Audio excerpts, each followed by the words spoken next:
हम सभी अपने स्थान पर खड़े होंगे। परम पूज्य सरसंघ चालक जी और अन्य माननीय अधिकारीगणों से विनम्र अनुरोध है कि कृपया भारत माता के चित्र पर पुष्पांजलि अर्पित कर मंच पर अपना आसन ग्रहण करें। आज बड़े सौभाग्य का विषय है कि हमें संघ की शताब्दी वर्ष में पूजनीय सरसंघ चालक जी का सानिध्य और पाथेय प्राप्त होने जा रहा है।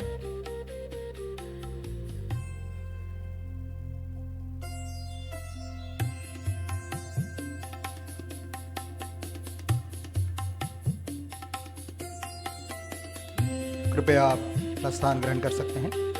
मंच पर उपस्थित माननीय अधिकारियों का परिचय इस प्रकार है। मंच पर केंद्र में विराजमान है परम पूज्य सरसंघ चालक आदरणीय डॉक्टर मोहन भागवत जी। आप सन 1974 में पशु चिकित्सा विज्ञान में स्नातकोत्तर की डिग्री यानी वेटनरी साइंस में पोस्ट ग्रेजुएशन करने के बाद संघ के प्रचारक निकले। आरंभ में आपने महाराष्ट्र में संघ के विभिन्न दायित्वों का निर्वहन किया। उसके बाद बिहार झारखंड क्षेत्र के क्षेत्र प्रचारक रहे। आपने संघ की अखिल भारतीय कार्यकारिणी में अखिल भारतीय शारीरिक प्रमुख, प्रचारक प्रमुख, माननीय सहसर कार्यवाह दायित्व का निर्वहन भी किया है। सन 2000 से 2009 तक आपने संघ के माननीय सरकार्यवाह के दायित्व का भी निर्वहन किया है। सन 2009 से माननीय डॉक्टर भागवत जी संघ के परम पूज्य सरसंघ चालक दायित्व का निर्वहन करते हुए हमारा मार्गदर्शन कर रहे हैं। आप संघ के 6वें सरसंघ चालक हैं। मंच पर अन्य अधिकारी उपस्थित हैं। श्रीमान अशोक जी पांडे, आप न्यायिक सेवा से सेवानिवृत्त हैं। मध्य प्रदेश लोक सेवा आयोग के अध्यक्ष रहे हैं। वर्तमान में आप संघ के माननीय प्रांत संघ चालक दायित्व का निर्वहन कर रहे हैं। श्रीमान सोमकांत जी उमालकर, आप शासकीय सेवा में अधिकारी पद से सेवानिवृत्त हैं। संघ में विभिन्न दायित्वों का निर्वहन करते हुए वर्तमान में आप भोपाल विभाग के माननीय विभाग संघ चालक के दायित्व का निर्वहन कर रहे हैं। अब व्यक्तिगत गीत प्रस्तुत करने का अनुरोध है। गीत के बाद परम पूज्य सरसंघ चालक जी का पाथेय हमें प्राप्त होगा। संघाचरण चल रहे, विराट राष्ट्र पुरुष के संघाचरण चल रहे, विराट हिंदू राष्ट्र के संघाचरण बढ़ रहे, आदि मध्य अंत को देख ना सके कोई, भयचकित रूप को देखते रहे सभी, धर्म स्थापना के काज सगुण रूप ले रहे, संघाचरण चल रहे, विराट हिंदू राष्ट्र के संघाचरण बढ़ रहे,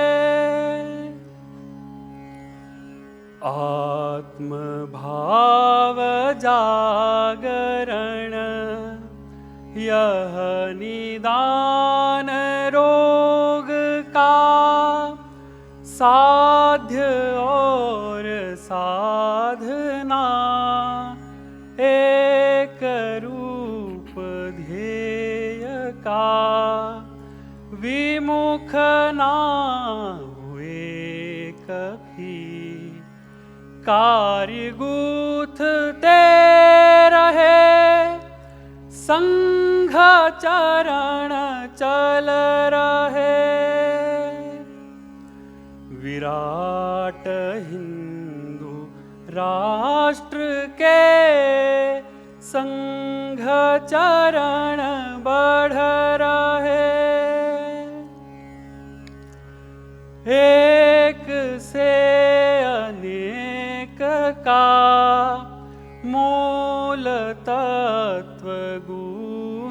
था, सिंधु की समष्टि में बिंदु की स्वरूपता, रूप भिन्न भिन्न मात्र आत्मरूप एक है, संघाचरण चल रहे।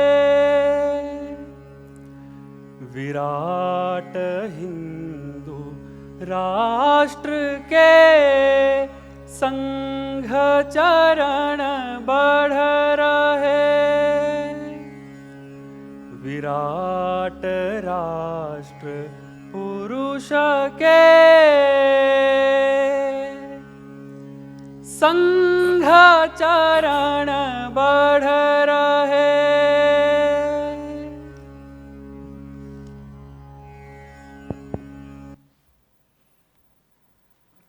माननीय प्रांत संघ चालक जी, माननीय विभाग संघ चालक जी, उपस्थित सभी नागरिक सज्जन, माता भगिनी,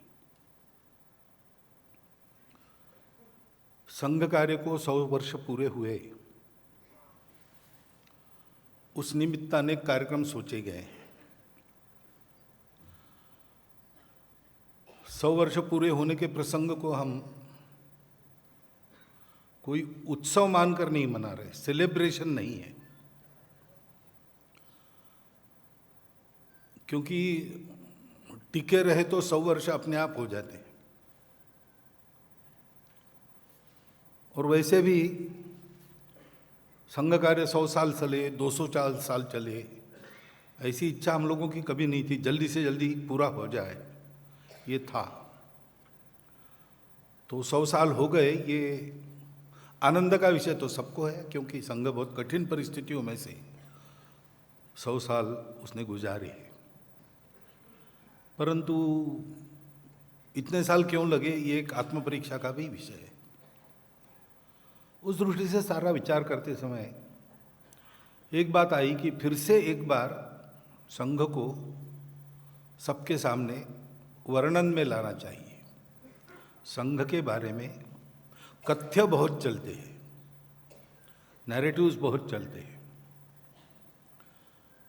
और जो हमारे हितैषी भी कभी कभी नैरेटिव पैदा करते हैं, वो भी सही नहीं होता। क्योंकि संघ का नाम आज सब लोग जानते हैं, पूरी दुनिया में आरएसएस कहने से लोगों को पता है, परंतु संघ क्या करता है इसको समझ लेना ये बहुत कम लोगों ने किया है।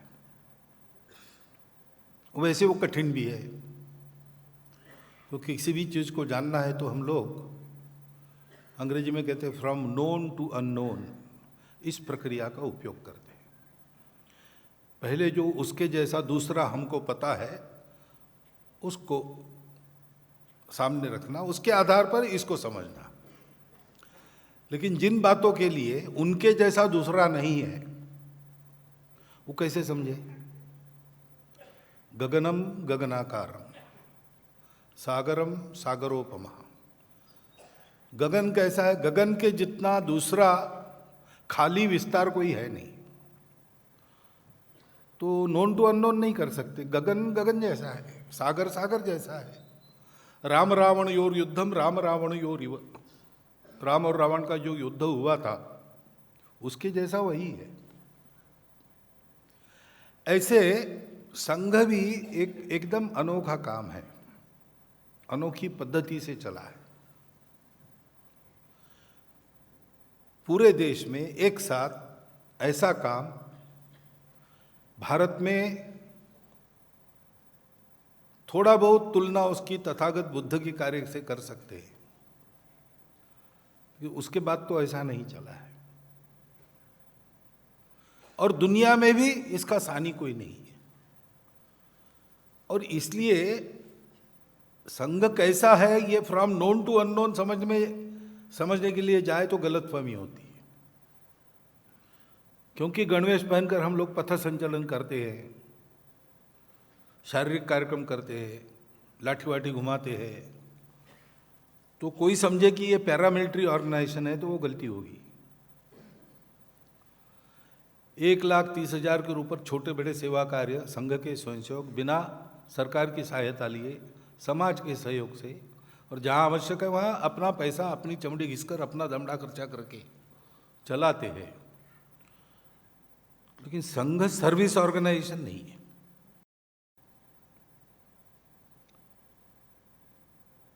तो समझना कठिन है, क्योंकि इसके जैसा दूसरा नहीं है।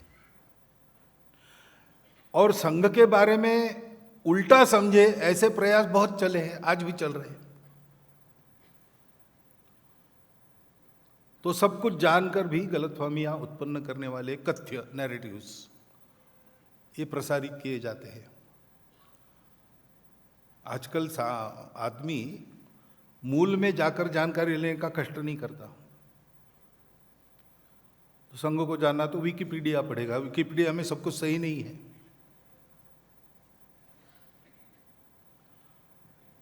तो मूल स्रोतों पर जाकर जो जानेगा उसको पता चलेगा, लेकिन उतना कष्ट सब लोग नहीं करते। और इसलिए संघ के हितैषियों में भी और विरोधियों में भी संघ के बारे में गलतफहमियां भरपूर है। और इसलिए फिर एक बार सबको संघ के बारे में बताना चाहिए, ऐसा तय हुआ।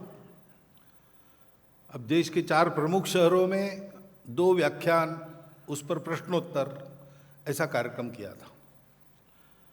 लेकिन समय इतना नहीं है, प्रवास पूरे देश में करना पड़ता है, तो ये उसमें बैठता नहीं है। तो इसलिए बाकी सब शहरों में केवल भाषण, ऐसी बात है। प्रश्नोत्तर का मौका मिलेगा फिर कभी। तो इसलिए आज का ये कार्यक्रम संघ को तथ्यात्मक रीति से जानने का प्रयास है। और इसमें आपके सामने जो मैं तथ्य रखूंगा वो आपको संघ के मत में परिवर्तित करने के लिए नहीं करूंगा। जो सही है, सत्य है, वो आपके सामने रखूंगा। संघ के बारे में क्या सोचना वो आप सोचेंगे, लेकिन जो भी आप सोचेंगे वो तथ्यों के आधार पर सोचेंगे। इतनी व्यवस्था आज के भाषण से होगी। एक आम जानकारियां संघ के बारे में, एक आम भावना ऐसी है कि संघ किसी प्रतिक्रिया के रूप में या विरोध के रूप में खड़ा हुआ। ऐसा नहीं है। संघ कोई प्रतिक्रिया नहीं है, संघ किसी का विरोध नहीं है, संघ किसी से स्पर्धा भी नहीं है।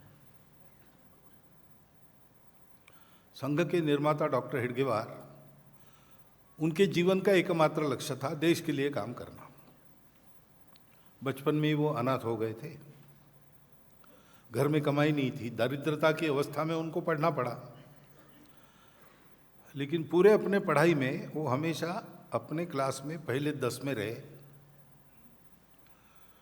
और देश के लिए जो भी प्रकार चल रहे थे, प्रयत्न चल रहे थे, स्वतंत्रता के लिए हो, समाज सुधार के लिए हो, समाज के आत्मभान को जगाने में वाले प्रयास हो, राजनीतिक प्रयास हो, जागृति के, स्वतंत्रता के लिए आंदोलन हो, क्रांतिकारकों के प्रयास हो, इन सब में वो प्रत्यक्ष रूप से सहभागी होते थे। इन सब कार्य प्रवाहों में उन्होंने स्वयं प्रत्यक्ष सहभागिता की, प्रामाणिकता से, निस्वार्थ बुद्धि से कार्यकर्ता बनकर काम किया। काम करते समय अध्ययन भी बहुत किया।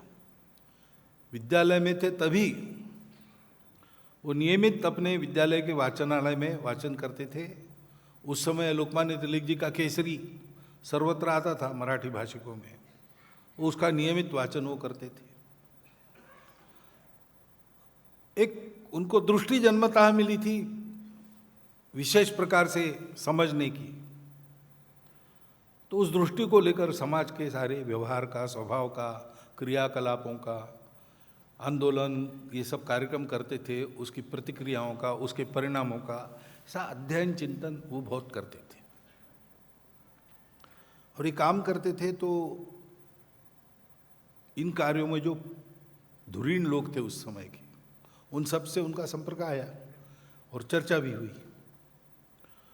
लोकमान्य तिलक जी से उनकी चर्चा हुई है, सावरकर जी से हुई है, महात्मा गांधी जी से हुई है, सुभाष बाबू से हुई है, क्रांतिकार्य में थे, इसलिए राजगुरु भगत सिंह, चंद्रशेखर आज़ाद, इनसे हुई है। मदन मोहन मालवीय जी, डॉक्टर बाबा साहेब आम्बेडकर, सार्वजनिक कार्य में होने के कारण ये सारे संबंध उनके बने। और उनके ध्यान में आया कि अपने स्वयं के अध्ययन, चिंतन, अनुभव का जो निष्कर्ष है, वही निष्कर्ष इन सब लोगों का है। इनकी विचारधाराएं अलग अलग है, कार्यक्षेत्र अलग अलग है, परंतु सब लोग एक बात महसूस करते हैं कि हमने जो विषय हाथ में लिया है और उसके पीछे हमने अपना जीवन लगाया है, उस विषय का हल तो हम निकाल लेंगे, उसमें समस्या नहीं है। आज ना कल स्वतंत्रता मिल जाएगी, आज ना कल हिंदू समाज की रूढ़ियाँ कुरीतियाँ समाप्त हो जाएगी, आज ना कल देश को स्वतंत्रता मिलकर देश का कारोबार देश के लोग संभालेंगे, सब होगा। परंतु इसके पहले भी हुआ है। अंग्रेज कोई पहले आक्रमणकारी नहीं थे। तो प्राचीन समय हूणों के आक्रमण से शुरू होता है, हूण, कुषाण, शक, यवन, फिर इस्लाम, फिर ब्रिटिश।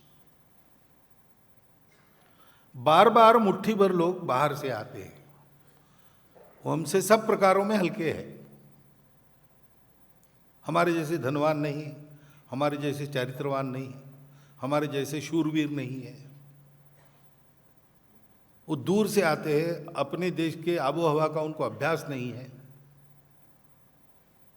लेकिन हमारे अपने घर में वो हमको पराजित कर देते हैं।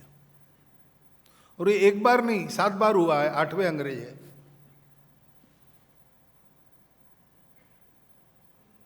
तो हम अब फिर से स्वतंत्रता लाएंगे, लेकिन वो सुरक्षित रहेगी इसकी क्या गारंटी है?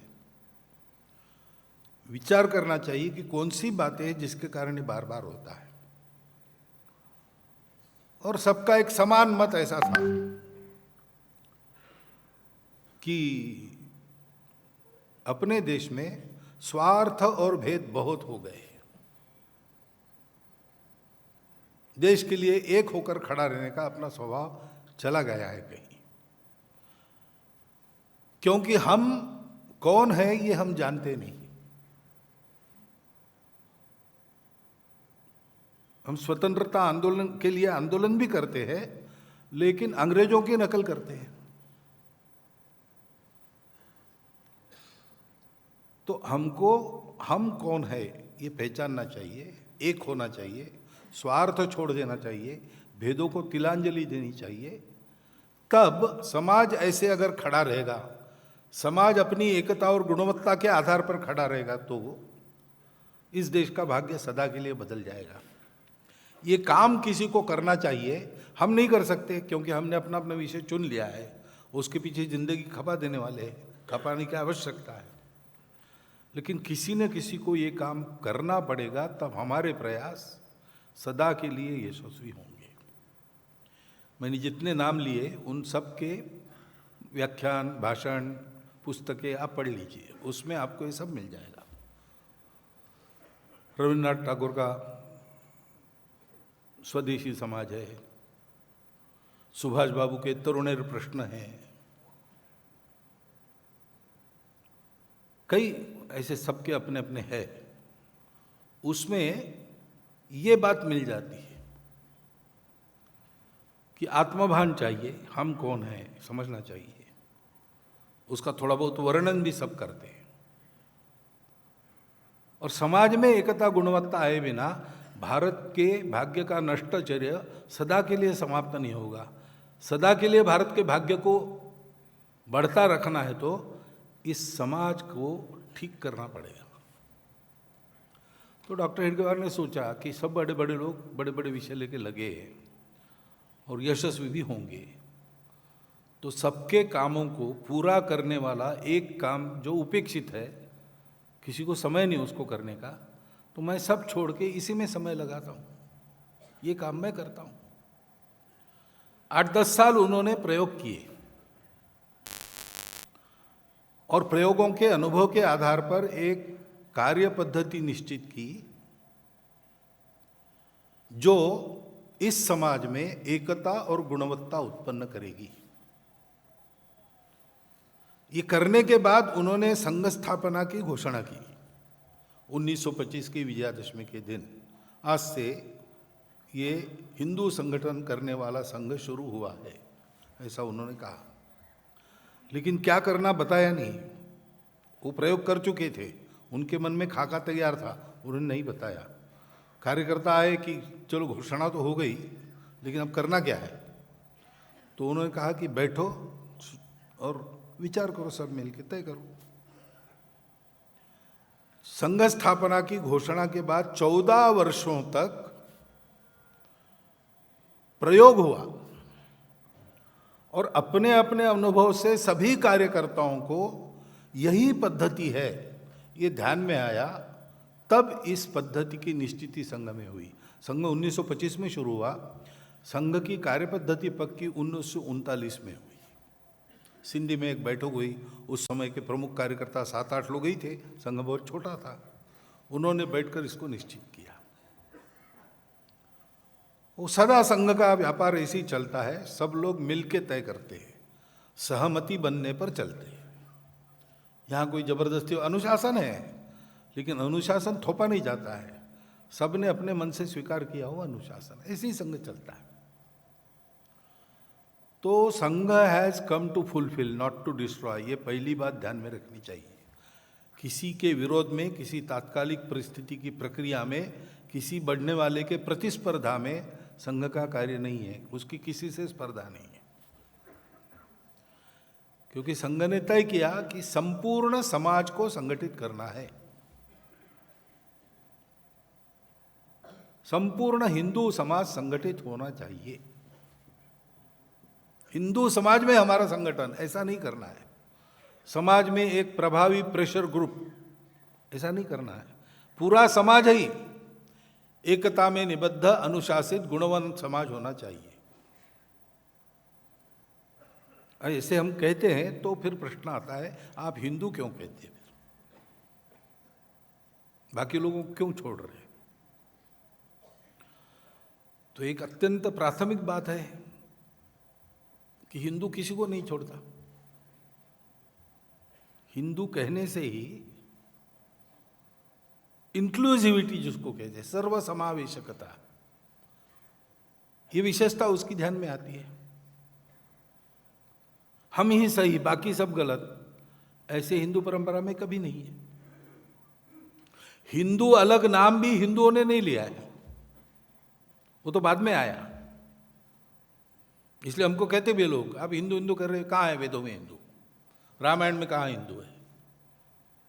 नहीं है, ये बात ठीक है, लेकिन वो जो सब कुछ है और आज तक चलता आया है, सभी भारतीय विचार, पंथ, तत्वज्ञान, इनका एक सामूहिक शब्द है हिंदू। वो प्रॉपर नाउन नहीं है, वो एडजेक्टिव है। वो क्वालिटी बताता है, भारत का स्वभाव बताता है। उस स्वभाव के लोगों को हिंदू कहता है। बाबर का आक्रमण हुआ तो पंजाब के एक शहर में उसका हमला हुआ, बहुत खून खराबा किया, बहुत अत्याचार हुआ। श्री गुरु नानक देव जी महाराज उस समय वहां उपस्थित थे और उन्होंने वर्णन किया है, खुरासान खसमाना किया, हिंदुस्तान डराया, इसे शुरू होता है वर्णन। काया कपट टुक टुक होसी वहाँ, और लोगों के शरीरों के अवयव कपड़े जैसे चिथड़े लहराते वैसे लहरा रहे थे, इतना नरसंहार हुआ। और आगे गुरु महाराज कहते हैं कि न मुसलमानों के महिलाओं की अस्मत बची, न हिंदू स्त्रियों का शील बचा। क्योंकि उस समय बाबर के आने के पहले सल्तनतें हो गई थी दिल्ली में, 11 शायद हो चुकी थी। तो मत परिवर्तन होके हिंदू समाज के लोग मुसलमान बने, ऐसे भी थे। बाबर ने सबको पीटा, सब पर अत्याचार किया। इसलिए दोनों का नाम वो लेते हैं, लेकिन नाम लेते समय देखिए कि मुसलमान ऐसे नाम लिया उन्होंने, तो उसका एक अर्थ निश्चित अर्थ है, पक्का है, जो केवल अल्लाह को मानता है और किसी को नहीं मानता, जो कुरान शरीफ के ही उपदेशों पर चलता है और जो मोहम्मद साहब को आखिरी पैगंबर मानता है, वही मुसलमान है। वो ये नहीं है तो आप मुसलमान नहीं हैं। तो एक सेट है, मैथमेटिकल सेट होता है ना, कुर्सी टेबल वगैरह फर्नीचर, ये सेट है। कुर्सी टेबल आम संतरा ऐसे नहीं हो सकता है, आम संतरा अलग सेट है। वैसे एक सेट है कि एक गुरु है या मैसेंजर है, एक पंथ है, एक पूजा है और एक किताब है। दूसरा शब्द उन्होंने प्रयोग किया हिंदू। इसमें तो एक पूजा है नहीं, एक पंथ है नहीं, एक गुरु है नहीं, एक ग्रंथ है नहीं, तो अलग अलग है ना। वैष्णव है, शाक्त है, शैव है, उस समय बौद्ध भी थे, जैन भी थे, सिख है, नाम नहीं आया था उस समय, लेकिन नानक जी का पंथ तो चला ही था। इन सब के अपने अपने गुरु, अपने अपने उपदेश, अपनी अपनी पूजा, अपना अपना तरीका, ये सब था। लेकिन इन सबको अलग अलग निर्देशित करने के बजाय गुरु महाराज जी ने सबको क्लब किया हिंदू। तो कौन सी समान विशेषता है इन सब में? वो कहते हैं कि भाई हम सही है, हमारे लिए हमारा रास्ता सही है, उस पर हम पूरे श्रद्धा पूर्वक चलेंगे, उसके लिए मर मिटेंगे भी। लेकिन आपका अलग रास्ता है, वो भी आपके लिए उतना ही सही है, हम उसको भी स्वीकार करते हैं, सत्य मानते हैं, लेकिन वो हमारे लिए नहीं है, आपके लिए है। इन रास्तों के लेकर झगड़ा मत करो। हम समाज के नाते एक समाज है, राष्ट्र के नाते एक समाज है, हम एक देश है। क्योंकि रास्ते अनेक होने के बाद भी जाना तो एक ही है। रुचि नाम वैचित्र्यात् रुजु कुटिल नाना पथयुताम नृणाम एको गम्या। रुचि प्रकृति के भेद के अनुसार सही, सरल, टेढ़े मेढ़े, अच्छे, सुविधाजनक, कठिन, ऐसे सब प्रकार के रास्ते होते हैं, लेकिन सब रास्तों को जाना एक ही जगह है। नर आदमी को अनेक रास्तों से एक ही जगह जाना है। नृणाम एको गम्या त्वम असि, भगवान तुम ही हो। पयसाम अर्णव, जैसे पानी पड़ता है कहीं भी, अंत में सागर में जाता है, वैसे सब रास्ते एक ही जगह लेने वाले हैं। रास्ते अलग अलग है, सीधे सरल भी है, टेढ़े मेढ़े भी है, कठिन भी है, सरल भी है। मनुष्य अपने प्रकृति के अनुसार अपना रास्ता चुनता है, लेकिन जाने वाला एक ही जगह है, तो झगड़ा क्यों करना? मिलजुल कर रहना। पंथ संप्रदाय अपना अपना है, पक्का है, उस पर पक्के रहो। दूसरों के पंथ संप्रदायों का सम्मान करो, स्वीकार करो कि वो भी सत्य है। लेकिन धर्म हम सबका एक है। अब मैं धर्म बोल रहा हूँ, इसको कृपया रिलीजन मत मानना, पूजा मत मानना, खान पान, रीति रिवाज, पहनावा, ये मत मानना। धर्म शब्द का अर्थ इस सबसे अलग ऊपर है, और सब अपने भारत के पंथ संप्रदायों में धर्म शब्द है। सब लोग अपना अपना धर्म है ऐसा कहते हैं। वो भी गलत नहीं है, क्योंकि वो सब पंथ संप्रदाय भारत के धर्म के अनुसार चलते हैं। जिन पंथ संप्रदायों से धर्म छूट जाता है, उनका कष्ट मानवता को होता है। वो जो अनुशासन है, जो सबको जोड़ के रखता है, सबको ऊपर उठाता है, सबकी उन्नति एक साथ करता है, इहलोक में और परलोक में जिससे सुख प्राप्त होता है, जो शुरू में, बाद में, मध्य में, सदा सर्वदा, सर्वत्र सर्वथा सबके लिए आनंददायक होता है, दुखदायक कभी नहीं होता। जो सारी जीवन की धारणा करता है, ऐसा जो नियम है, ऐसा जो संतुलन है, ऐसा जो संयम है, अनुशासन है, उसको धर्म कहते हैं। स्वभाव है, धर्म है। पानी का धर्म बहना है, अग्नि का धर्म जलाना है, कर्तव्य है, धर्म है। पुत्र धर्म है, प्रजा धर्म है, राजा धर्म है। हम उपयोग करते हैं इन बातों का, इन शब्द, धर्म शब्द का उपयोग ऐसे ही करते हैं हम लोग। पूजा वगैरह के लिए भी हम धर्म शब्द का उपयोग करते हैं, लेकिन एक छोटा अंग है। मूल बात धर्म की ये है, धारणात् धर्म इत्याहु धर्मो धारयते प्रजा। जो जो उत्पन्न हुआ है उसकी धारणा करने वाला, उसको बिखरने न देने वाला, आपस में सद्भावना रखकर सब लोग एक साथ चले। अर्थ काम करने ही पड़ते हैं, लेकिन उसके अधीन न होते हुए धर्म के आधार पर मोक्ष की ओर चले। इसके लिए जीवन में जो संयम चाहिए, संतुलन चाहिए, वो धर्म है। तो हिंदू नाम इसलिए दिया गया कि हम लोग सब संप्रदायों को स्वीकार करते हैं, सम्मान करते हैं, अपने ऊपर श्रद्धा, अपना जो रास्ता है उस पर श्रद्धा रखकर चलते हैं और आपस में मिलजुल कर रहते हैं। ये विचार अन्यत्र नहीं है, ये केवल भारत का विचार है। और ये कंटेंट जब हम बोलते हैं तो भारत के लोग अन्य शब्दों का उपयोग भी कर सकते हैं, उनके मन में ये कंटेंट पक्का है।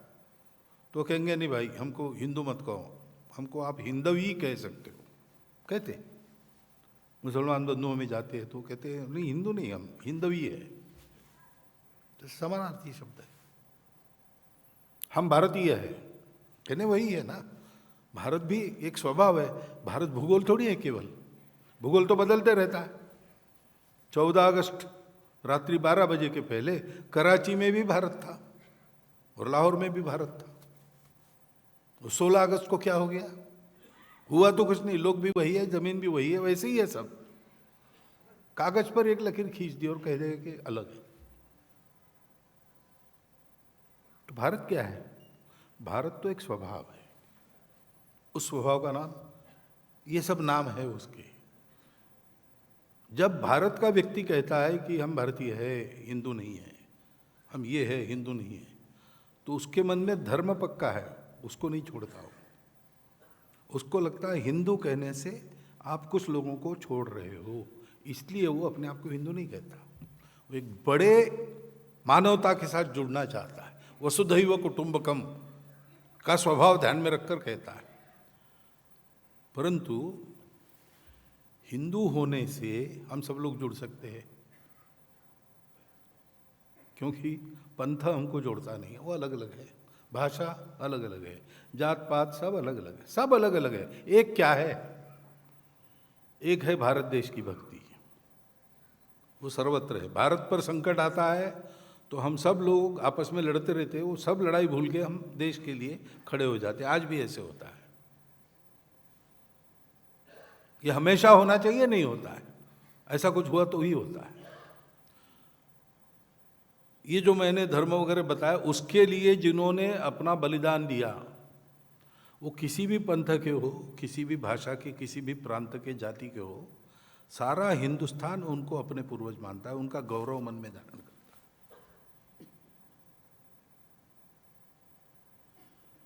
और हम सब लोगों को ये संस्कार मिला है, हमारी संस्कृति सबकी एक संस्कृति है, एक संस्कृति, एक धर्म है, एक हमारा नारा, भारत देश हमारा, एक भारती की संतति हम, भारत माता के पुत्र, समान पूर्वजों के वंशज, और एक सांस्कृतिक स्वभाव है। अपना अपना स्वभाव होता है, वैसे समाज का जो स्वभाव होता है उसको संस्कृति कहते हैं। वो हम सबका एक है, वो हमको जोड़ते हैं। और इसलिए हम लोग कहते हैं कि हिंदुस्तान में 4 प्रकार के हिंदू है और कोई है नहीं हिंदुस्तान में। और मैं थोड़ी हिम्मत करके कहूँगा कि अखंड भारत में आज भी 4 प्रकार के हिंदू ही है। एक है जो कहते गर्व से कहो हम हिंदू है, ठीक है, एक प्रकार है। दूसरा प्रकार वो कहते भाई गर्व से क्या कहना है, हिंदू होते हैं, मुसलमान होते हैं, ईसाई होते हैं, हिंदू होते हैं, हम हिंदू है और हिंदू रहेंगे, गर्व करने की क्या बात है, ठीक है, दूसरा प्रकार। तीसरे कहते हैं भाई जोर से मत बोलो, घर में आओ तब हम बताएंगे आपको हम हिंदू है, बाहर नहीं कहेंगे। है उनके कुछ कारण है, अपने स्वार्थ है, कुछ है। और चौथे है कि जो भूल गए हैं और वो भूले रहें और इस भुलक कड़ी में और लोग शामिल हो, ऐसा प्रयास करने वाली ताकतें हैं, क्योंकि वो भारत को उठने नहीं देना चाहते। क्योंकि हिंदू भाव हमको जोड़ता है। हिंदू भाव को जब जब भूले, आई विपद महान, भाई टूटे धरती खोई, मिटे धर्म संस्थान। है कि नहीं? ये अपना इतिहास देख लीजिए पिछले 1000 वर्षों में। आज भी जहाँ जहाँ अशांति गड़बड़ है वहाँ आप देखेंगे तो या तो हिंदू जनसंख्या कम है या हिंदू भाव कम है।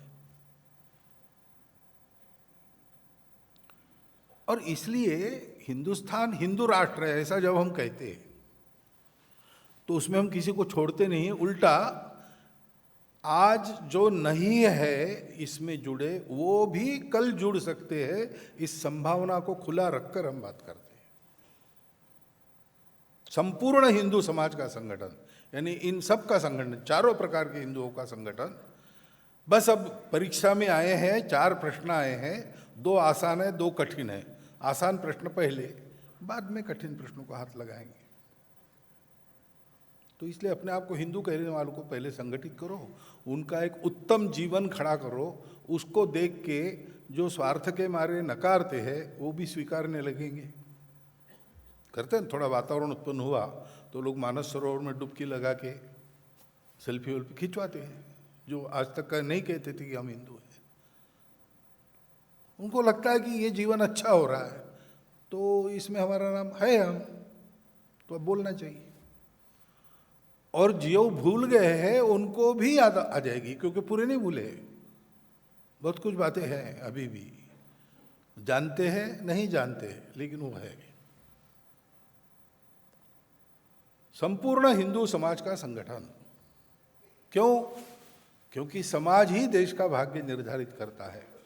नेता, नारा, नीति, पार्टी, अवतार, विचार ये सब सहायक होते हैं। जब तक पूरा समाज एक गुणवत्ता लेके खड़ा नहीं होता, पूरे समाज में एक वातावरण नहीं होता, किसी देश का भाग्य उदय नहीं होता। आप सभी बड़े हुए देश और आज गिर गए कुछ, सबको देखिए, सबका इतिहास देखिए।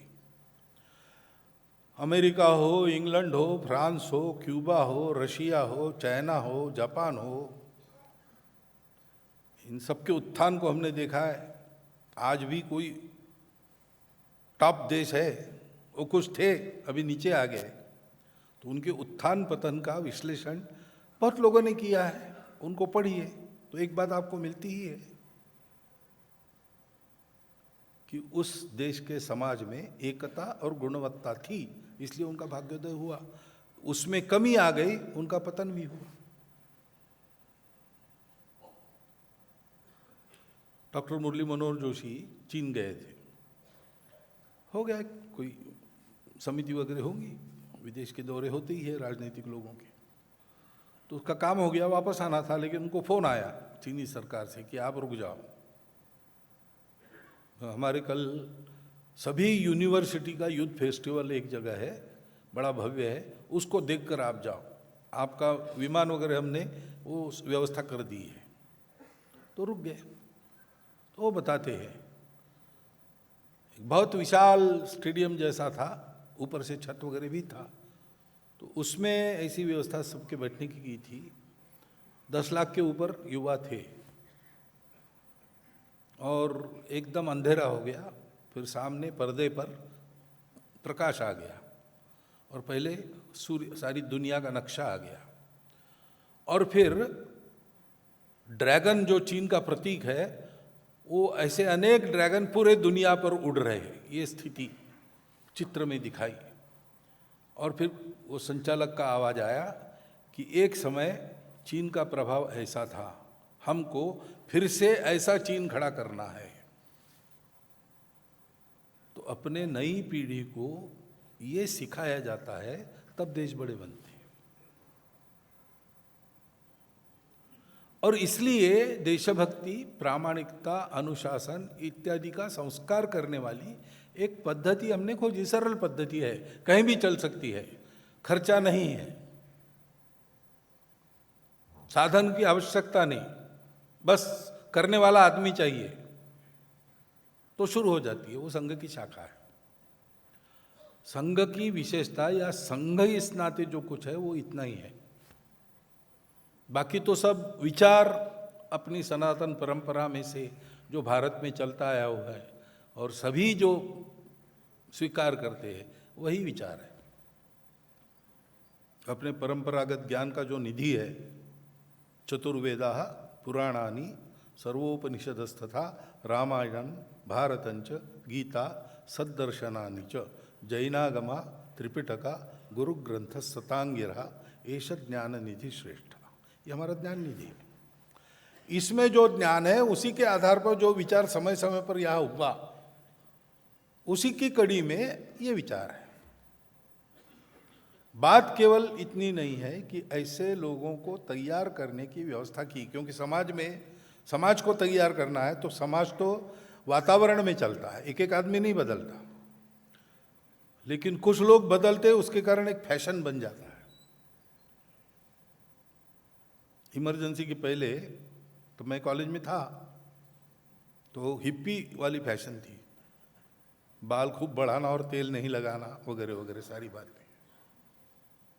और पुरानी पीढ़ी बहुत दुखित थी और चिढ़ती भी थी, लेकिन लड़के मानते नहीं थे, तो जहाँ जाए वहाँ वैसे ही दिखते थे सब। वो तो इमरजेंसी शुरू हो गई तो एक ऐसे ही खफा पिताजी थे, वो इंस्पेक्टर थे, उन्होंने शहर के कॉलेज रोड पे पुलिस चौकी बिठाई और साइकिल पर जो जाते थे कॉलेज विद्यार्थी उनको उतारते थे, वहाँ 2-4 नाव बिठा के रखे थे, वो बड़े बाल वालों का सबका मुंडन कर देते थे। तो फैशन समाप्त हो गई, क्योंकि कुछ चल पड़ी, किसी ने फैशन चलाई तो चल गई, ऐसी बाधा आ गई तो रुक गई। समाज तो महाजनों को फॉलो करता है। यद्यदाचरति श्रेष्ठः तत्तदेवेतरो जनः स यत् प्रमाणम कुरुते लोकस्तदनुवर्तते। तो अपने देश के गांव-गांव में, हर मोहल्ले में, शहर के 10, 20, 30, 40, 50 ऐसे लोग हो जो समाज के साथ अच्छा संबंध रखते हो, समाज उनको मानता है क्योंकि वो प्रामाणिक है, निस्वार्थ बुद्धि और चारित्र्य संपन्नता उनके पास है और उनका जीवन समाज के लिए है, स्वार्थ के लिए नहीं। ऐसे शुद्ध चरित लोग अगर है तो उसको समाज मानता है, उसके अनुसार चलता है। ऐसे आदर्श बहुत है अपने पास, वो उत्पन्न करने की आवश्यकता नहीं, भगवान की दया है, मिलते ही है, परंपरा है हमारे यहाँ। सब प्रकार के समय में ऐसे लोग हुए हैं, लेकिन उनको हम महापुरुष कहते तो उनको उनकी जय जयकार करते, उनकी पूजा करते, जयंती पुण्यजी सब करते, उनके जैसा नहीं बनते। शिवाजी महाराज जैसे लोग चाहिए, लेकिन मेरे घर में नहीं पैदा होने चाहिए, ऐसा सोचते हैं। लेकिन अपने जैसा कोई है, 5 कदम आगे है, वो अगर कोई अच्छा काम कर रहा है तो भाई मेरे जैसा है तो मैं भी कर सकता हूँ, हम उसके पीछे जाते हैं। आदर्श नहीं, उदाहरण चाहिए जगह जगह ऐसे। उसके कारण एक वातावरण उत्पन्न होता है जिसमें समाज का आचरण बदलता है। तो ऐसे कार्यकर्ताओं का देशव्यापी समूह तैयार करने की पद्धति वो संघ है। संघ की केवल शाखा है, संघ की केवल स्वयंसेवक है। अब ये स्वयंसेवक सब कुछ करते हैं, संघ नहीं करता। संघ केवल स्वयंसेवक निर्माण का काम करता है। संघ के स्वयंसेवकों को स्वतंत्रता है, संघ ने उनको तैयार किया है, अपनी गुणवत्ता लेकर वो अपनी रुचि क्षमता समय के अनुसार समाज में जाकर समाज की आवश्यकता को पूर्ण करने का काम करें। वो करते हैं, उनका स्वतंत्र अलग स्वायत्त काम खड़ा होता है। लोग कहते हैं वैसा कोई रिमोट और डायरेक्ट कंट्रोल संघ का उस पर नहीं रहता है, वो सब अलग स्वतंत्र स्वायत्त स्वावलंबी है। स्वयंसेवक पक्के हमारे हैं, उनको विचार हमने दिया है, उनका संस्कार हमने दिया है, एक लक्ष्य जीवन का उनको हमने दिया है। उससे बने उतना प्रामाणिक रहकर वहाँ वो काम करे ऐसी अपेक्षा है, और अपनी अपनी क्षमता के अनुसार स्वयंसेवक वैसा प्रयास करते हैं। बाकी कंट्रोल की आवश्यकता भी नहीं है, उचित भी नहीं है। जिस क्षेत्र में जो है वो वहाँ की जानता है। ऐसे ये संघ चलता है। पहले अगर 40 साल पहले हम ये बताते थे, लोग कहते थे आप शब्दों के खेल कर रहे हो, संघ कुछ नहीं करेगा और स्वयंसेवक कुछ नहीं छोड़ेगा। संगठन सब स्वतंत्र है, स्वयंसेवक पक्का हमारा है, मतलब क्या है? लेकिन आज ध्यान में आता है, आज लोग समझते भी हैं। क्योंकि देश में ये सब काम जो बड़े बड़े लोग कर रहे थे वो यशस्वी होने हैं और पूर्णतः सफल होने हैं, फिर से उनकी आवश्यकता न पड़े, इतना परिणाम उनका होना है, तो समाज की गुणवत्ता ठीक करने का काम ये समय लगाकर करने का काम है, एकाग्र होकर करने का काम है। उसमें लगने वाला आदमी बाकी विचार नहीं करेगा। उसमें से तैयार हो रहा व्यक्ति समाज के लिए उसको शिक्षित किया है, वो समाज के काम करेगा और सब अलग अलग चलेंगे। ऐसी कल्पना करके संघ चला और आज हम देखते हैं कि उस कल्पना के अनुसार बहुत सटीक रीति से सारा काम हो रहा है। आसान नहीं रहा, 100 साल हम चले। वो पहले तो घोर उपेक्षा थी, विचार की मान्यता नहीं थी। हिंदू समाज के संगठन की बात करते तो लोग कहते थे मेंढक तोड़ने जैसी बात है भाई। 4 हिंदू कभी एक तरफ चलते हैं क्या मुंह करके? 5वां कंधे पर हो तो ही चलते, नहीं तो नहीं चलते। हिंदू समाज क्या मरने वाली जाति है, उसका क्या संगठन करना है? आदि आदि। और डॉक्टर हेडगेवार के पास कुछ कमाई नहीं थी, जैसा मैंने कहा, देश के लिए सब छोड़ दिया था उन्होंने। ज्वलत जहाल देशभक्त थे, एकमात्र उनका गंतव्य इस जीवन में यही था।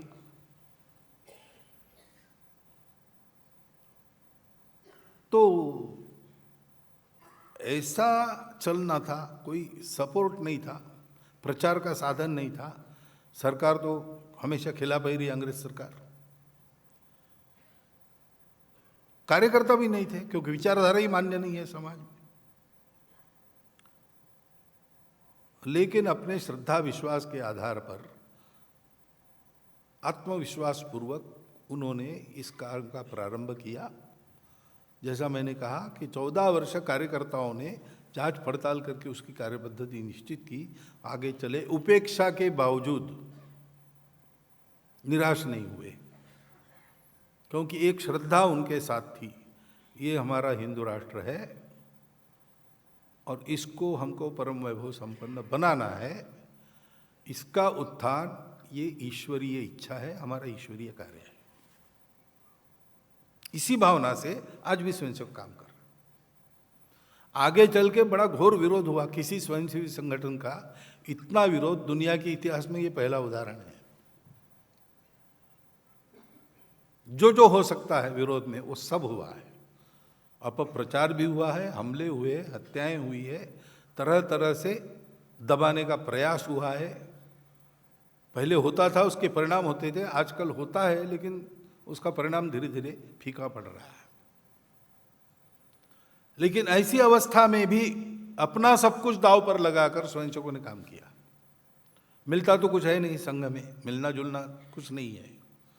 लोग पूछते संघ में आके क्या मिलेगा, मैं कहता हूँ मिलेगा कुछ नहीं, तुम्हारे पास जो है वो भी चला जाएगा। हिम्मत है तो करो, ये हिम्मत वालों का काम है। उस हिम्मत से स्वयंसेवकों ने काम किया, अभाव में काम किया। संघ की कार्य पद्धति में तय हुआ कि संघ चलाने के लिए बाहर से पैसा नहीं लेना किसी से। बाहर देश तो छोड़ो, समाज में भी किसी से पैसा नहीं लेना। संघ चलाना तो संघ के स्वयंसेवक चलाएंगे। संघ के स्वयंसेवक साल में एक बार गुरु दक्षिणा समर्पण करते, दान नहीं देते, चंदा नहीं करते, वो समर्पण करते। कितना मैं तैयार हुआ हूँ देश के लिए, इसकी कसौटी उसका एक प्रकार है कि अपने खर्चे में कुछ कम करके कितना बचा के मैं दे सकता हूँ, ऐसा वो करते हैं। कोई फिर साल भर चाय छोड़ देता है, उसका पैसा बचे उसके करता है। संघ की शाखा में कोई विद्यार्थी आता है, उसको भी हम कहते हैं कि मांग के गुरु दक्षिणा करना ये ठीक नहीं है, बचा के करो। तो थोड़ा अपने को पिंच होना चाहिए कि हमने दिया। ऐसी गुरु दक्षिणाओं करते हैं, उस पर संघ चलता है। पहले तो संघ छोटा था, इसलिए दरिद्री थे हम, तो प्रचारकों को साइकिल चलानी पड़ती थी। कार्यकर्ता जैसे तैसे टिकट का जुगाड़ करके प्रवास करते थे। कभी भोजन मिलता था, नहीं मिलता था, कई प्रकार के कष्ट सहन किए। आज थोड़ा अच्छा है, संघ बड़ा हो गया है, पर्याप्त तो स्वयंसेवक है, गुरु दक्षिणा आती है, फिर भी मार्च से लेकर जुलाई तक जरा खींचतान रहती है हमारी, लेकिन अभाव नहीं है और प्रभाव भी नहीं है। ये संपत्ति की बहुत अच्छी स्थिति होती है, उस स्थिति में हम हैं। सब प्रकार का अभाव, विरोध सब सहन करके स्वयंसेवकों ने कार्य को आगे बढ़ाया, और आज हम देखते हैं कि आप सबका स्नेह मिलता है, विश्वास है आप लोगों का। अब हमारी लोग सुनने लगे हैं, हम कहते थोड़ा थोड़ा वैसा करने भी लगे हैं। वैसे तो हम अगर इसमें अपने आप को धन्य मान ले, वैसे धन्य मान भी सकते हैं ना, इतनी कठिन परिस्थिति में 100 साल इतना अच्छा काम, उसकी प्रकृति बदलने न देते हुए बिल्कुल वैसा का वैसा आगे बढ़ाया हमने, तो पीठ थपथपाने की बात है। लेकिन अपनी पीठ थपथपा लेने के लिए संघ नहीं चला है। जो हमने कहा कि अपने देश को परम वैभव संपन्न बनाने के लिए, अपने देश को अपना देश रखकर भारत को भारत रहते हुए बड़ा बनाने के लिए, विजेत्री चन संहता कार्य शक्ति विधायास्य धर्मस्य संरक्षणम, संपूर्ण समाज की संगठित शक्ति के बल पर अपने धर्म का संरक्षण करते हुए राष्ट्र को परम वैभव संपन्न बनाने के लिए संघ है। और इसलिए 100 साल के बाद भी संघ को चलाना है। तो क्या करेंगे? तो एक तो बात है कि संपूर्ण समाज का संगठन करना है, वो अभी बाकी है। दुनिया का सबसे बड़ा अनुशासित संगठन वगैरह कहते होगा, लेकिन अभी भारत के लिए पर्याप्त नहीं है। 60 लाख हम मानते हैं हमारे स्वयंसेवक, और 142 करोड़ का समाज है। केवल अपने आप को हिंदू कहने वाले गिन लो तो भी 100 करोड़ का तो है ही। कहाँ 60 लाख और कहाँ 100 करोड़? 6.25 लाख गांव है। अभी शताब्दी वर्ष के पश्चात हम 1.25 लाख तक पहुँचेंगे, बाकी जगह पहुँचना है। शहर की 10-10 हज़ार की बस्तियाँ हम कहते हैं, तो बस्तियाँ लगभग 50,000 है। हम आधों में पहुँचे, आधे में नहीं पहुँचे, वहाँ पहुँचना है। ये सब करना है, क्योंकि जो संस्कार संघ की शाखा में मिलता है वो देने वाली व्यवस्था नहीं है। पहले थी, हम सब के अपनी परंपराओं में ये व्यवस्था थी, लेकिन आज परंपरा ही टूट गई है। इसलिए अलग से संस्कार देने वाला ये काम करना पड़ता है, और ऐसा काम दूसरा नहीं है। अभी अपने देश के भी अच्छे अच्छे लोग, अच्छे अच्छे संगठन चलाने वाले, बड़े बड़े पंथ संप्रदायों के आचार्य संत महात्मा आते हैं। देश विदेश के लोग भी आते हैं, अमेरिकन्स आते हैं, यूरोपियंस आते हैं, अफ्रीकन्स आते हैं, ऑस्ट्रेलियंस। वो संघ को देखते हैं। देखने के बाद उनका एक प्रश्न रहता है सबका समान अंत में, कि हम अपने जवान लोगों को ऐसा बनाना चाहते हैं, आप हमको ट्रेन करेंगे क्या? क्योंकि पद्धति उनके पास नहीं है, एकमात्र है। इसलिए इसको पहुंचाना गांव गांव घर घर तक, संघ का विस्तार, संघ का दृढ़ीकरण, ये पहली बात है। दूसरी बात है कि ये काम पहले ये होगा बाद में वो होगा, ऐसे नहीं चलते क्रम से, ये साथ साथ चलते हैं। कोई हवा में जहाज उड़ता है, हवाई जहाज, तो पहले दरवाजा बंद होता है, फिर इंजन शुरू होते हैं, फिर रनवे पर टैक्सी करता है प्लेन, फिर उड़ने लगता है, तो और कुछ सिस्टम शुरू हो जाती। पहले ये हो बाद में वो, ऐसा नहीं, साथ साथ शुरू होता है और साथ साथ सब चलते रहता है। फिर से विमान उतरकर जब तक वो दरवाजा खुलता नहीं, तब तक ये सब शुरू रहता है। ऐसे और एक बात साथ में ही है कि हम कर रहे, तो आपके मन में एक प्रश्न आया होगा वर्णन सुनकर कि 100 साल में आपने इतना ही किया, तो और कितने साल रहेंगे? यानी 300 साल लगेंगे क्या? तब तक हम रहेंगे क्या? तो ऐसा नहीं है। संघ ये जानता है कि भलाई के रास्ते पर समाज को चलाने का काम करने वाला केवल संघ नहीं है, बहुत लोग हैं। अपने समाज में जितना बुरा होता है, ऐसा हम कहते हैं, लोग जानते हैं, उससे कम से कम 40 गुना ज़्यादा अच्छा हो रहा है उसको जानते नहीं है। अपने समाज में ये सज्जन शक्ति है, और ये गरीब से गरीब व्यक्ति को लेकर अमीर से अमीर व्यक्ति तक, निरे अनपढ़ लोगों से लेकर तो उच्च विद्या विभूषित लोगों तक, सब भाषाओं में, सब प्रांतों में, सब संप्रदायों में, सब जातियों में ये सज्जन शक्ति है। घर का खाकर समाज का काम करने वाले लोग अरबोपतियों से लेकर तो कफल्लक आदमी तक सब में मिलते हैं। इसी के लिए तो चल रहा है। बस इन लोगों को ये पता होना चाहिए कि हम अकेले नहीं हैं, ऐसे और लोग हैं, तो उनका हौसला रहेगा और उत्साह से काम करेंगे।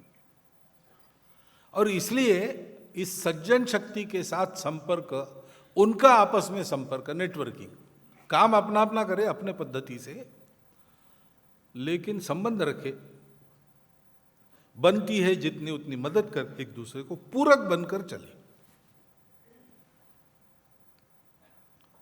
तो बहुत बड़ा काम हो जाएगा। जो वातावरण हम तैयार करना चाहते, उसके लिए स्वयंसेवक तैयार कर रहे, किसी किसी कारण ऐसी ही गुणवत्ता रखने वाले लोग समाज में हैं। हमारे द्वितीय सरसंघ चालक गुरुजी एक बार विनोबाजी को मिलने गए, विनोबाजी भावे को। तो विनोबाजी भावे ने उनको कहा कि देखो गोलवलकर जी, मैं संघ का असभ्य सभ्य हूं। वो असभ्य यानी सभा में न आने वाला, इस अर्थ में उन्होंने कहा। मैं आपकी शाखा में कार्यक्रमों में नहीं आता हूं, गणवेश नहीं पहनता हूं, लेकिन जैसा स्वयंसेवक को होना चाहिए वैसा मैं हूं। वो बात सही है। ऐसे अनेक लोग समाज में हैं। ये सज्जन शक्ति उसी में से है। तो ये केवल जुड़ जाए बस और पूरक बन जाए, तो समाज में जो वातावरण खड़ा होगा उसमें समाज के आचरण का परिवर्तन होगा। और आचरण का परिवर्तन हो ऐसा एक सरल कार्यक्रम हम लोग अपने में प्रयोग कर रहे हैं और समाज को देने वाले हैं। आपने उसको सुना होगा, उसको पंच परिवर्तन ऐसा हम नाम दे रहे हैं। 5 बातें करनी है, 5 पहले हैं जो हर व्यक्ति कर सकता है। कोई समय और खर्चा अधिक करने की आवश्यकता नहीं, जो कर रहे हो उसी में। सब परिवार कर सकते, सब कुटुंब कर सकते, सब कर सकते। पहली बात है कि कुटुंबों ने ये सामाजिक समरसता। तो भाषण बहुत होते, कार्यक्रम भी बहुत होते, लेकिन करना यानी क्या करना? तो जितने प्रकार के हिंदू माने जाते हैं लोगों के द्वारा, हम तो सबको एक मानते हैं, लेकिन समाज की देखने की दृष्टि है तो उसमें जात पात, पंथ, संप्रदाय सब। तो अपने कार्य क्षेत्र में, अपने संचार के क्षेत्र में ऐसे जितने प्रकार है, उन सब में मेरे अपने मित्र बनाना, मेरे कुटुंब के मित्र कुटुंब बनाना, मित्रों का, कुटुंबों का जैसे आना जाना, उठना बैठना, खाना पीना, सुख दुख में भागदौड़ साथ चलती है, वैसे ही करना। ये अपने करने की बात है, इसमें कोई खर्चा करना नहीं है, बस थोड़ा जाकर बात करनी है, परिचय करना है, आना जाना रखना है। तो कार्यक्रम वगैरह के पीछे एक व्यवहार खड़ा होगा, एक दूसरे का मन जानेंगे, फिर समझदारी आती है। एक बहुत बड़ा सद्भावना का वातावरण उससे उत्पन्न हो। और जब ऐसा वातावरण पक्का बन गया अपने स्थान पर, तो समझा बुझाकर लोगों को इसके लिए तैयार करना कि मंदिर, पानी, स्मशान बनाने वाले तो होते, अमुक जाति का स्मशान, अमुक इनका मंदिर ऐसे बनता है, लेकिन खुला सबके लिए रहे, उसमें भेदभाव नहीं होना चाहिए। ये अगर कर सकते तो वो करें। तो भाषण कार्यक्रमों के बजाय प्रत्यक्ष काम इस क्षेत्र में होगा। हमारे स्वयंसेवकों ने शुरू किया है, हम आपके पास भी आएंगे, लेकिन हमारे लिए रुकने की आवश्यकता नहीं, हम सब कर सकते हैं। ऐसे ही आजकल हम चिल्लाते, व्यसन हो रहे, ऐसा हो रहा है, आत्महत्याएं कर रहे, 12वीं फेल होते आत्महत्या करते, ये होता है वो होता है। ये सब बच्चों का जीवन, बच्चों का संस्कार, इसको ठीक करना है तो घर से ही प्रारंभ करना पड़ेगा ना, वहीं तो बनता है सब। 12 साल के बाद बाहर का एक्सपोजर है, 12 साल तक घर में कुटुंब में व्यक्ति सीखता है। कुटुंब अपने समाज का यूनिट है। अपने समाज का यूनिट व्यक्ति नहीं है, अपने समाज का यूनिट फैमिली है। वो हमारा सामाजिक यूनिट है, वो हमारा सांस्कृतिक यूनिट है, वो हमारा पॉलिटिकल यूनिट है, वो हमारा इकोनॉमिक यूनिट भी है। इसलिए दुनिया में चढ़ाव उतार जो होते हैं आर्थिक स्थिति में, हम पर परिणाम कम होता है, क्योंकि हमारी अर्थव्यवस्था परिवारों में है, हमारी बचत परिवारों में है, हमारा काम करने वाला, प्रोड्यूस करने वाला आदमी परिवार उद्योग ऐसे चलता है। तो उस परिवार में सामाजिक संस्कार भी होता है। समाज में कैसे रहना, ईगो मैनेजमेंट कैसे करना, अपने चाहत पर संयम कैसे रखना ताकि परिवार के सब लोग ठीक रहे, ये सब सीखते हैं हम परिवार में। इसलिए हफ्ते में एक दिन तय करके घर के सब लोगों ने घर में रहना, शाम के समय निश्चित समय पर सब ने रहना। दूध पीता बच्चा भी रहेगा और बड़ा बुजुर्ग भी घर में रहेगा। सब घर में है, श्रद्धानुसार भजन करना, जो जो अपने परिवार की श्रद्धा है उसके अनुसार करना। बाद में घर में बनाया हुआ भोजन बिना मीन मेख निकाले घर में करना। एक आध बार पिज्ज़ा विज्ज़ा बाहर से बुला लिया, एक आध बार ठीक है, लेकिन उस दिन घर में बनाया हुआ मातृहस्त भोजन वो करना। उसके बाद 3-4 घंटा गपशप करना सब ने मिलके। कोई हुक्म नहीं देना, कोई नियम नहीं बनाना, चर्चा करना और जो सहमति बनती है वो लागू करना। विषय है 3। पहला है अपना परिवार, अपना कुल क्या है, उस कुल की रीति क्या है, आज के समय में उस रीति में सही क्या है, वो हम में है कि नहीं, और अपने कुल की कीर्ति को कलंक बने ऐसी कुछ बात हम में है क्या, वो बाहर कैसी जाएगी। चर्चा करके जो सहमति बनेगी वो लागू करना। दूसरी बात है कि हम भारत देश के हैं, तो भारत की परंपरा क्या है, भारत की संस्कृति क्या है, भारत के रीति रिवाजों में, परंपरा में आज जो ठीक है वो क्या है, वो हम में है कि नहीं। और विपरीत कुछ है, उल्टा गड़बड़ करने वाला कुछ है, तो वो कैसे जाएगा।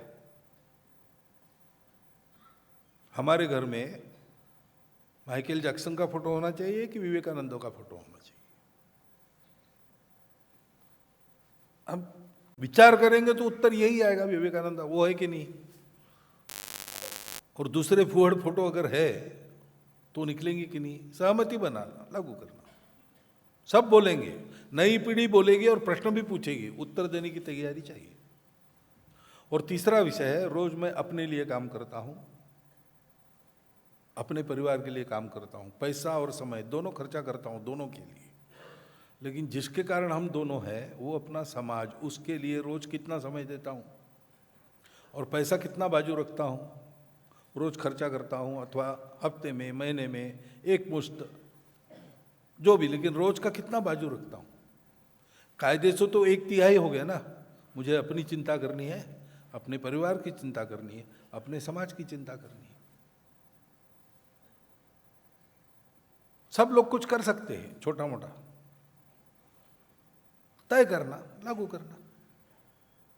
इन 3 विषयों की चर्चा हफ्ते में एक दिन सबने बैठकर करना, जो सहमति बनती है वो लागू करना। और ऐसा चल पड़ा, 2, 3, 4 महीने में चल पड़ेगा। तो अनुभव है इसलिए बता रहा हूं। बहुत अच्छा वातावरण परिवार का बनता है, संवाद शुरू होता है, जो बंद है आजकल, माता पिता और बच्चों का संवाद नहीं, वो शुरू हो जाता है। उतने समय मोबाइल, टीवी बंद करके रखना। 2-3 महीने चल पड़ने के बाद पड़ोसियों को बुलाना, एक आध दिन, आइए हम क्या कर रहे हैं देखिए, आपको अच्छा लगा तो आप भी करिए। इसको हम कहते हैं कुटुंब प्रबोधन। तीसरा है पर्यावरण। आसान चीज है, हम कर सकते हैं। आंदोलन करना एक बात है, लेकिन अपने घर से शुरू करना। भाई पानी बचाओ, पेड़ लगाओ, प्लास्टिक हटाओ। टपकता है नल, कितना पानी खर्चा होता है। गर्मी के दिनों में ठंडे शॉवर के नीचे 1 घंटा रहते हैं हम, पानी खर्चा होता है, 15 मिनट में हो सकता है। छोटी छोटी बातों में पानी बचाना, जल संधारण करना, वाटर हार्वेस्टेशन करना। शहर में हम लोग हैं, यहाँ हो सकता है, देहातों में भी हो सकता है।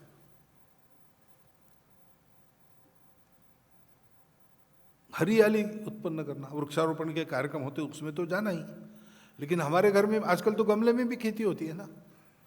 यहाँ हमारे भोपाल के संविदा कार्यालय में छत पर सब्जी उगाते हैं, और कभी कभी इतनी होती है कि पड़ोसियों में बांटनी पड़ती है। शुद्ध है, विषमुक्त है, जहाँ कर सकते करना चाहिए। घर में जितनी हरियाली बढ़ाएंगे उतना अच्छा है, और बाहर भी जितने वृक्ष लगाएंगे, वृक्षों को कटाई से बचाएंगे उतना अच्छा है। और सिंगल यूज प्लास्टिक कम से कम बंद करना चाहिए। ये पर्यावरण की सुरक्षा के लिए पूरा समाज ऐसा करने लगे तो बहुत फर्क पड़ेगा। आप जानते हैं कोरोना के समय इससे उल्टी बातें सब बंद हो गई थी ना, तो 15 दिन में आसमान कितना साफ हुआ, कितने पंछी वापस आ गए, सब हो गया था। क्या था, हम सब ने अपने अपने घर में जो हम करते थे पर्यावरण के विरुद्ध, वो सब बंद किया। बहुत ज़्यादा नहीं, लेकिन ऑफिस में जाना बंद हो गया तो पेट्रोल का धुआं बंद हो गया, बहुत सारी ऐसी बातें बंद हो गई। तो कितना फर्क पड़ा, ऐसे पड़ता है। फिर चौथी बात है कि स्वबोध के आधार पर चलना। अपने घर के चौखट के अंदर अपनी भाषा, अपनी भूषा, अपना भजन, अपना भ्रमण, अपना भवन, अपना भोजन, अपनी मातृभाषा अपने बच्चों को ठीक से आती है कि नहीं। आज नहीं आती है, आपको पता है। अपने बच्चे 1 2 3 4 पहाड़ा हिंदी में नहीं बोल सकते, 1 2 3 4 ही बोलना पड़ता है उनको। ऐसा है कि नहीं? हम है ना, हम है तो हमारी एक भाषा है, वो हमारी विशेषता है, हमारी पहचान है भाई। भारत की सारी भाषाएं राष्ट्रभाषाएं हैं, कोई भाषा कम ज्यादा नहीं है। अपनी मातृभाषा अच्छी तरह बोल सकने की क्षमता अपने घर में अपनी चाहिए। अपने घर के अंदर विदेशी भाषा का उपयोग नहीं करना। जिस प्रांत में रहते उस प्रांत की भाषा भी आनी चाहिए। मैं बंगाल में रहता हूं तो मातृभाषा कोई भी हो, बंगाली मुझे आनी चाहिए। और हम सब भारत के लोग आपस में बात कर सके, इसलिए कोई समान भारतीय भाषा व्यवहार भाषा के नाते चाहिए। सारी राष्ट्रभाषाएं भारत की है, सारी भाषाएं, कोई एक भाषा जो आसानी से सब लोग बोल सके, और भाषा चाहिए। 3 भाषाओं का ज्ञान होना चाहिए, कोई कठिन बात नहीं है। स्कूल में ही होता है ऐसा नहीं है, बोलचाल में, घर की बोलचाल। कहाँ स्कूल में थोड़ी भाषा सीखता है बच्चा, तो घर की बोलचाल में भाषा सीखता है, स्कूल में बाद में जाता है, व्याकरण सीखता है। लेकिन बोलचाल करना आना चाहिए इतनी भाषाओं। अपनी वेशभूषा ठीक है, विदेशी वेशभूषा में बहुत सारे काम आजकल करने पड़ते हैं, लेकिन कम से कम पर्व त्योहारों पर हम हमेशा फुल पैंट पहनते, कोट सूट टाई में रहते, अच्छी बात है। लेकिन पर्व त्योहार पर कम से कम धोती बांध सकना आता नहीं मुझे, ऐसा नहीं कहना पड़े। अपनी वेशभूषा, अपना भजन, अपने घर में अपना भजन होना चाहिए। कोई चुपचाप क्रॉस टांग देता है गले में अपने बच्चे की, क्यों करेगा भाई ऐसा? और हमारा बच्चा वो समझता नहीं, होता है ऐसा। अपना भजन, अपना भवन, अपना भोजन। जैसा मैंने कहा, एक आध बार बाहर गए, बाहर का खाना खाया, एक आध बार पिज़्ज़ा मंगा लिया वगैरह वगैरह, ठीक है एक आध बार। लेकिन हमेशा घर का बना हुआ खाना, ये स्वास्थ्य की दृष्टि से वही उत्तम रहता है। ये तो सर्वमान्य चीज़ है ना, करनी चाहिए। भवन, अपना घर, उसका रख रखाव, उसमें लगी बातें। अपना घर है तो उसमें अपने बेडरूम में तकिए में वेलकम क्यों या हैप्पी ड्रीम्स क्यों है भाई? अपनी भाषा में कुछ लिखो ना। हम तो यूरोपियन नहीं ना, हमको अंग्रेजी में ही समझ में आता है क्या? अच्छे सपने अंग्रेजी में ही आते हैं क्या हमको? ऐसा तो है नहीं। जहाँ तक बन सके, क्योंकि अपनी पहचान, अपना स्व, ये प्रगति का पहला सोपान होता है। जो अपनी बातों पर शर्म करता है उसकी कभी उन्नति नहीं हो सकती। आत्मनिर्भर होना है तो पहले आत्मगौरव चाहिए, और फिर जो घर में बनता है वो बाहर से नहीं लाना, बाहर से वही लाना जिसके कारण अपने गांव के लोगों का रोजगार होता हो।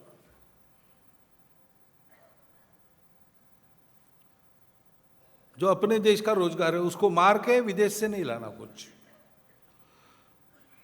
बिना विदेशी चीजों से काम चल सकता है, और नहीं चल सकता है ऐसी कोई चीज है, जीवन आवश्यक वस्तु या औषधि है, बाहर ही बनती है, तो हम लेंगे, लेकिन अपनी शर्तों पर लेंगे। अंतर्राष्ट्रीय व्यापार चलेगा, स्वदेशी का मतलब संबंध तोड़ दो ऐसा नहीं है, ये तो चलता है, उसमें लेन देन भी चलती है, उसमें विदेशी आयात भी करनी पड़ती है, तब अपनी निर्यात होती है।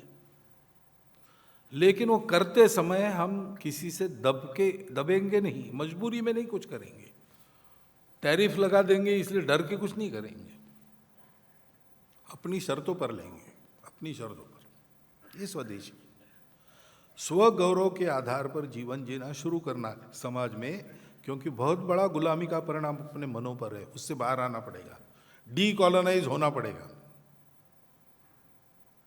ये सब जो लक्षण है ये कॉलोनाइजेशन के लक्षण है। राजनीतिक गुलामी चली गई, मानसिक गुलामी अभी है थोड़ी थोड़ी, उसको निकालना पड़ेगा। और आखिरी है कि अपने देश में कानून है, संविधान है, उसका पालन करना। संविधान के 4 प्रकरण हैं: प्रस्तावना, नागरिक कर्तव्य, नागरिक अधिकार और मार्गदर्शक तत्व। ये हम सबको मालूम चाहिए, घर में भी बीच बीच में बतानी चाहिए, क्योंकि परंपरा से हमारी जो विचार प्रणाली है, हम भारत के लोग जिस स्वभाव के अधीन होकर विचार करते हैं, उसी स्वभाव के अधीन होकर भारत के लोगों ने भारत के लोगों के लिए बनाया हुआ वो संविधान है। हम भारत के लोग, उन्होंने स्वीकार किया है। वो एक तरह से हमारा धर्म आज के काल सुसंगत परिभाषा में हमारे सामने रखा गया है, उसका पालन सबने करना चाहिए। उसके तहत जो नियम बनते हैं, टैक्स भरना, समय पर भरना, बिल समय पर भरना, लाल बत्ती नहीं तोड़ना, नियम तोड़ के बात नहीं करना कुछ भी। और कुछ अलिखित नियम भी है, जो कानून तो है नहीं। आप किसी बड़े को झुककर नमस्कार नहीं करोगे तो कोई कार्रवाई नहीं होगी, कोई गुनाह नहीं है, आपको सजा नहीं होगी। परंतु आप ऐसा झुककर प्रणाम करने की आदत लगाओगे तो आपका अपने अहंकार पर अपने आप नियंत्रण आएगा। ऐसे कई अलिखित नियम अपने परंपरा में हैं, जो अपने मनुष्य के नाते विकास में अत्यंत उपयोगी, उपकारक ऐसे है। उन सब का पालन करना, नई पीढ़ी से करवाना। नागरिक बोध, नागरिक कर्तव्य, इसका ये मतलब होता है। भगिनी निवेदिता ने कहा है कि स्वतंत्र देश में नागरिक अनुशासन का पालन और नागरिक संवेदना, सोशल कॉन्शियसनेस, इसको रखना, यही देशभक्ति का नित्य रूप है। ये कार्यक्रम है, सरल है, सब कर सकते हैं। आज आपने सुना, हम आएंगे, तब तक रुकने की आवश्यकता नहीं, आप शुरू कर सकते हैं। शुरू करना, ये हम करने वाले हैं। और फिर अब समय आ गया, जो अपने आप को हिंदू कहते हैं, वो एक शक्ति के रूप में इकट्ठा हो गए। वो शक्ति और बढ़नी चाहिए, सतत होनी चाहिए, ये ठीक है। लेकिन अब उसके चलते अब सबको समझाना, जो भूल गए हैं उनको भी, और जो स्वार्थ के कारण ना कहते उनको भी। इसलिए ऐसे सब लोगों में संवाद करना।